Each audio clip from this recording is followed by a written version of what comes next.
Lahat. Ayan, ayan. Oh, magaling itong camera woman natin. Kasama ko po sa ngayon, ito po ang ating pong si Sosima Abinasa. At meron din po siyang vlog. Ang pangalan niya ay Suwi Official YouTube channel. Ito po, makikita niyo po rito lahat ng bahagi pong naririto. Ito po ay dati pong pag-aari ng military, but it been closed so long, so many years ago na po. Ito po ang Mer Island base. Ngayon ito po ay parang naging bahagi na lamang po ng commercial, commercial things, ginagamit ng mga kanat, at ginawa na rin pong housing. Naging housing na rin po. Ang lalaki po ng mga bahay dito, Ang gaganda ng mga bahay dito. Nalagyan pong pa-military. Parang sinasabi mo nasa alta syudad ng pamumuhay. Ayan po. Nakikita nyo po naman po ang kagaganda ng pamamahay dito. Ayan. Tayo po yung nag-iikot. Tayo po yung nagpupunta rito. Ayan po. Kompleto po ang lugar na to. May eskwelahan po dito. May kwan. Kaya lang nga po, dahil nga sa po ito yung ginawa ng commercial things. Ito po ay ginawa na siyang commercial. Kumbaga sa ito, pasukan yung Veterans. So, ito po yung Veterans Hospital. Ngayon po yung Veterans Hospital. Ito naman tayo iikot lang naman. Hindi naman po tayo papasok sa loob talaga. Totally na paparada. Ay hindi po. Ayan po. Ayan ang Veterans Hospital po rito. Ayan Ngayon po mapapansin yan. Nakapasok na rin po ako dyan dati sa loob. Ako na mayroong binisita. That was long time ago, like 15 years ago. Matagal-tagal na rin po siya. Kaya po hindi na po natin papagsisino kung ano po ba ang meron dyan. Ayan. Ay ito po. Ayan. Ito itong natin pong ginagawa, bahagi na rin po ito ng nature. This is nature. Kasi buildings, premises, offices, and private properties, blah blah blah. Nariyan na lahat. Ayan ang main entrance. Parang hospital to ng mga Kaya dito po ay masasabi ko po nga maayos, maganda at sadyang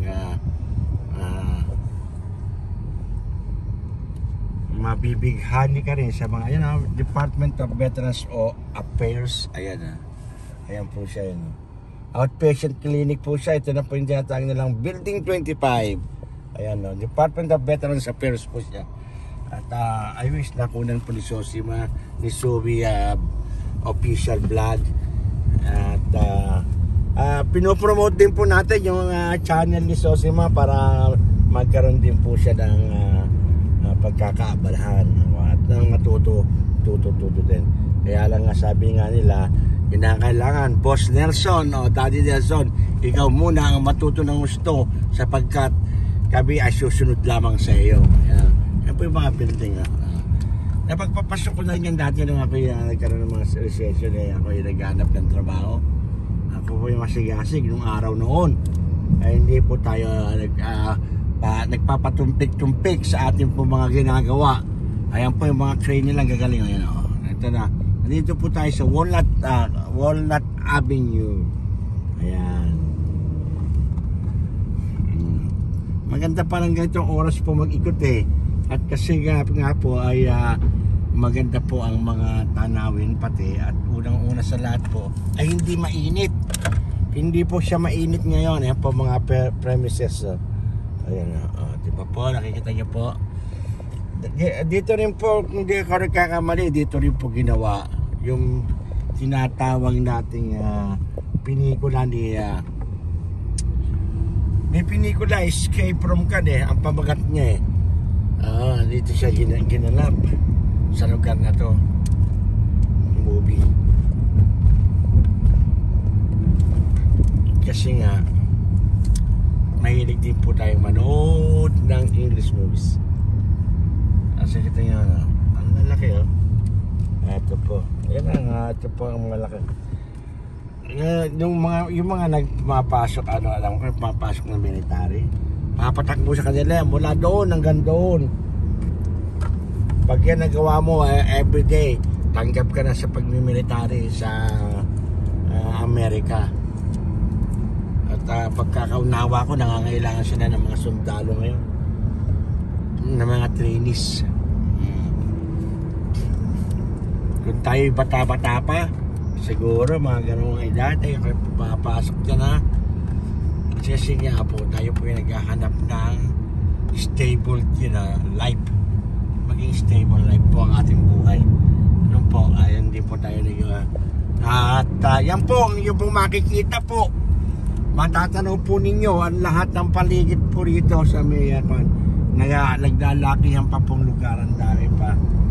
Ito po, yan ito po ay dati pong sinasabi ko pong military bases, kumbaga sa ayan, giba-giba na pala yung iba, tinanggal na. Talagang wala na, winasak na. So probably, yung mga tupa na pala laging rancho na ito. Laging rancho na. Makikita nyo ang dami ng baka. Pinamahayan na ng baka, ginawa nila. Hindi ka pwede pumasok na, sarado ang gate. Yun, ito po yung Earthquake Protection System, EPS. Ayan po. Guys, ibinabahagi ko sa inyo ito kasi nung panahon ng nasa 1990s ito po ay active pa. Ay siguro makikita nyo po yung kagandahan niya. Makikita nyo po yung kagandahan niya kasi nga po nandito po lahat yung mga military. Dito sila nananahan. Ayan. Ganda rin So meaning to say, ito kumbaga sa binago na ang sistema. At kasi nga naging commercial na siya. Laki rin ito Ito yung malaking lugar. Ito naman Aswar Drive. All I know, dito po ako nagbebenta ng mga lata ng araw. At saka hindi lang po pala, naghanap po ako ng trabaho. Nag-apply ako dito bilang isang forklift driver po. Nag-apply po ako dyan sa mga building na yan, yung Metal Service Center na yon. Doon po ay nag-apply po ako ng bilang isang forklift driver, pero hindi naman po tayo natanggap kasi meron na nauna. Ganoon po yan, first come first serve. Dito kahit na anong lahi ka, basta kaya mo trabaho, tatanggapin ka. Basta first come first serve, yung nauna. Hindi po pwede yung nahuli ka tapos ikaw tinanggap kasi gawa ng ikaw ay kakilala. Hindi po pwede ganoon. Meron din ganoon, pero kinakailangan tanggapin kayo parehas. Ayan, that's how it is. Punong-puno na ng baka po dito. Naging rancho na po ito, kung nyo po nakikita, naging baka na po siya. Wow, naging anong tawag niyan? Baka. Ayun pa, ang dami. Yan. Here comes the baka. Baka, kaka. Here comes the baka. Kaka. Papasya lang po tayo mga minamahal ko manonood. Once again, this is Daddy Nelson po. We are trying to capture